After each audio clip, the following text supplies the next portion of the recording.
हाँ, तो संविधान किसी देश के लिए जरूरी क्यों है, ये बताओ।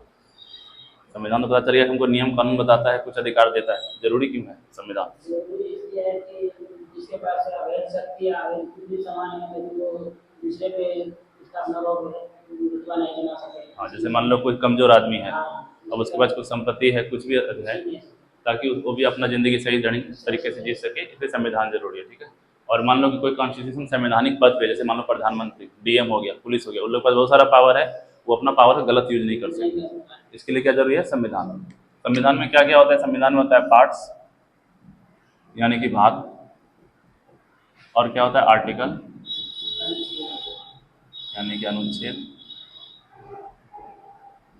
और क्या होता है? शेड्यूल, करते हैं अनुसूची। इससे संविधान में 2-4% रह जाता है। हाँ, कि जैसे मान लो तो पूछा कि बताओ संविधान में कितने भाग हैं, या कौन सा भाग क्या बताता है। जैसे भाग 4 किसके बारे में बताता है, शेड्यूल 5 किसके बारे में बताता है, ठीक है। ये आर्टिकल कितने हैं, ये सारी बात बताता है। ये होता है संविधान, जिसके हिसाब से हम लोग देश कानून चलता है। दूसरा होता है आईपीसी। जब तुम कोई क्राइम करेगा, मतलब कोई गुनाह करेगा, तो तुमको पुलिस जब पकड़ लेके जाता है ना, वो तुमको आईपीसी के तहत लेके जाता है, और तुमको वहाँ पे लगाता है सेक्शन। सेक्शन का इंग्लिश होता है धारा। जब भी तुमको पुलिस पकड़ के लेके जाएगा, तो तुमको आर्टिकल 365 या फिर कुछ नहीं लगाएगा, ठीक है। इसके हिसाब से पुलिस वहाँ पे काम नहीं करेगा। जब तुम क्राइम कर लिया तो उस टाइम पे क्या चलेगा? आईपीसी चलेगा, जो कि धारा लगाएगा। और जब तुमको पुलिस पकड़ के जेल लेके जाएगा, तो वहाँ काम करता है सीआरपीसी, ठीक है। कहाँ काम करता है? जेल में नहीं, सॉरी, इसमें कहते हैं जज कोर्ट में। ये कोर्ट में, जब कोर्ट तुम्हारा जज सुनवाई करता है ना, तो किसके अकॉर्डिंग काम करता है? सीआरपीसी के। और जब पुलिस पकड़ता है, पुलिस जब पकड़ता है जब तुम क्राइम करो, ठीक है। जब तुम क्राइम कर लिया, जब क्राइम करने के बाद तुम या तो जेल में जाओ या फिर कोर्ट में जाओ, तो वहाँ सीआरपीसी लगेगा और आईपीसी लगेगा, ठीक है। लेकिन अगर तुम नॉर्मल जिंदगी जी रहा है, जहाँ कोई क्राइम वगैरह नहीं कर रहा है, और पुलिस भी अपना काम कैसे करेगा, तो इसके अकॉर्डिंग काम करेगा, ठीक है। ये दोनों कब लगता है? जब तुम कोई क्राइम करेगा। तो आईपीसी और सीआरपीसी क्लियर हो गया। इसमें भी धारा ही होता है कि धारा 102, धारा 302, जैसे धारा 144 लागू हो जाता है ना, 144 धारा। जैसे मान लो कोई संगठन तुम नहीं बना सकता, 10-5 लोग जमा नहीं हो सकता है, कभी कभी कर्फ्यू लागू होता है ना, तो वहाँ क्या धारा लगाते हैं? 144 में क्या होता है कि तुम लोग 4-5 लोग मिलकर एक साथ बात नहीं कर सकता है, नेटवर्क वगैरह। तो ये अंतर है सीआरपीसी, आईपीसी और कॉन्स्टिट्यूशन में। कॉन्स्टिट्यूशन में भाग जो होता है, वो अगर तुम गिनती वाइज देखेगा ना, 1 2 3 4 कितना है, तो वो है 22, ठीक।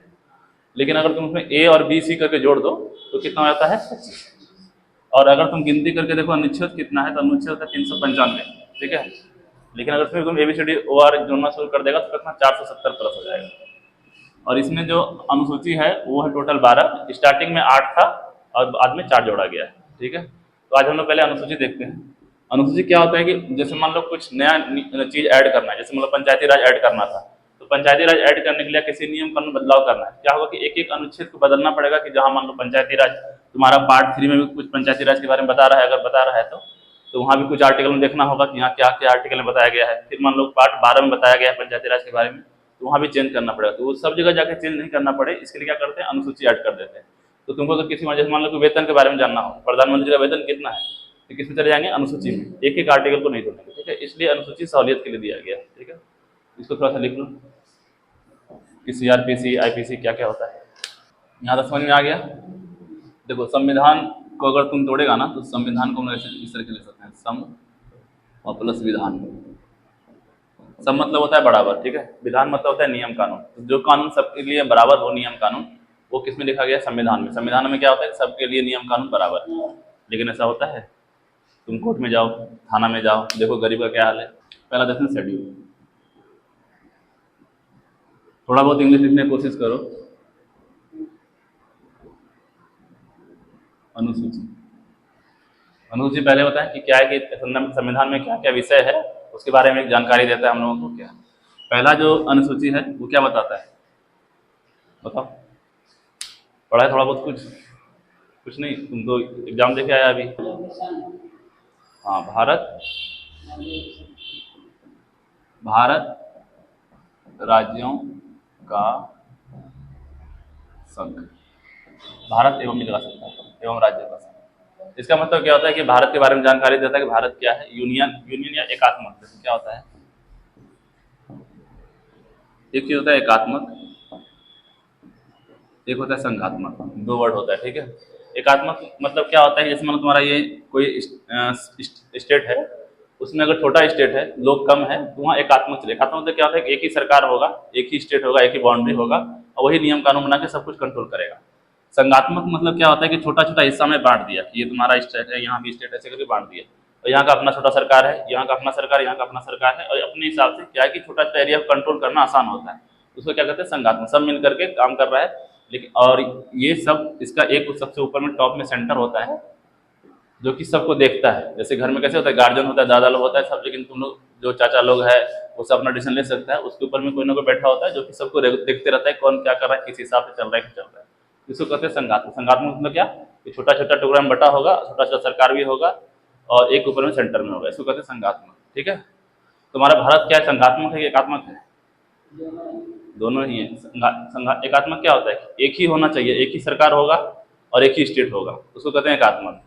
जैसे ब्रिटेन, जैसे इंग्लैंड, ठीक है। इंग्लैंड में क्या है कि वहाँ एक ही सरकार है, वहाँ पे ऐसा नहीं है कि तुम्हारा बिहार का मुख्यमंत्री अलग है, यूपी का मुख्यमंत्री अलग है, वो एक ही सरकार, एक ही पुलिस, एक ही नियम कानून, ऐसे करके रहेगा। नियम कानून जैसे मान लो पावर, शक्ति, ठीक है, वो भी एक ही है सबके पास, कि मतलब सेंटर ही बना सकता है। यहाँ क्या है कि राज्य का अपना कुछ शक्ति है, तो हमारा भारत क्या हो गया, संघात्मक। इसके बारे में कितने पता चलेगा भारत कैसा राज्य है, क्या है, संघात्मक है, और क्या है, राज्यों का संघ है। तो टोटल राज्य कितना है हम लोग अभी, टोटल राज्य 28, और यूटी कितना है, यूटी मतलब क्या होता है, केंद्र शासित प्रदेश, ठीक है, यूनियन टेरिटरी इंग्लिश में कहते हैं, ठीक है, इसको कहते हैं केंद्र शासित प्रदेश।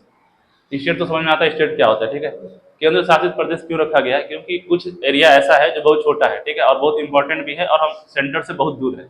जैसे तुम अंडमान निकोबार को देखेगा तो बहुत नीचे है, लक्षद्वीप को देखेगा तो बहुत नीचे। अगर उसको अपना सरकार बनाने दे दिया जाए, अपना पुलिस फोर्स दे दिया जाए, वो क्या करेगा, अपना अलग से नियम कानून रहेगा और भारत से अलग हो जाएगा। अलग ना हो, वहाँ पे कुछ ऐसे मतलब नियम कानून नहीं टूटे, इसके लिए क्या करते हैं, सेंटर खुद ही कंट्रोल रखता है कि हम बताएंगे तुमको कैसा पुलिस होगा, क्या नियम कानून होना चाहिए, इसलिए वो अपने हाथ में रखता है। इसको क्या कहते हैं, यूटी यानी केंद्र शासित प्रदेश। तो ये पहला बताता है, ठीक है। दूसरा में क्या आएगा, दूसरा में आता है वेतन।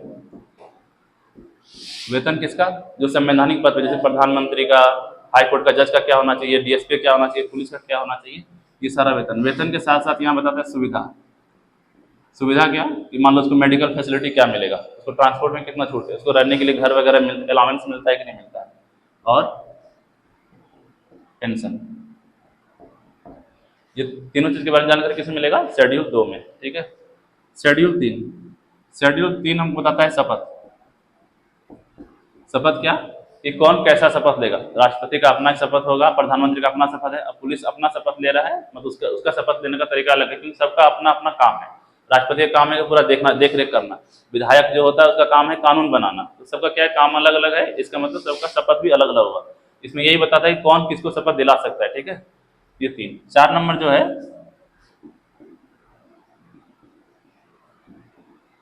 राज्यसभा में सीटों की संख्या। जितना भी देश में राज्य है, जितना देश में केंद्र शासित प्रदेश है, उसका राज्य में कितना सीट होगा उसके बारे में किसमें जानकारी है, 4 में। और ये सीट कैसे डिपेंड करता है, सीट डिपेंड करता है उसका कितना बड़ा एरिया है और वहाँ का पॉपुलेशन या लोग कितना है, ठीक है। जैसे कि 10 लाख लोग पे एक हम लोग सांसद चुनते हैं, ठीक है। उसमें क्या होता है, कितना पॉपुलेशन हो गया, कितना एरिया हो गया, उसके हिसाब से राज्यसभा में सीटों की संख्या। इस चार्ट को लिखो। 3 नंबर अनुसूची क्या बताता है, अमरजीत बताओ। 3 अनुसूची क्या बताता है, और 4 2 क्या बताता है, 2 और 1 भारत और राज्य, उसके कितने राज्य हैं, कितने केंद्र शासित प्रदेश।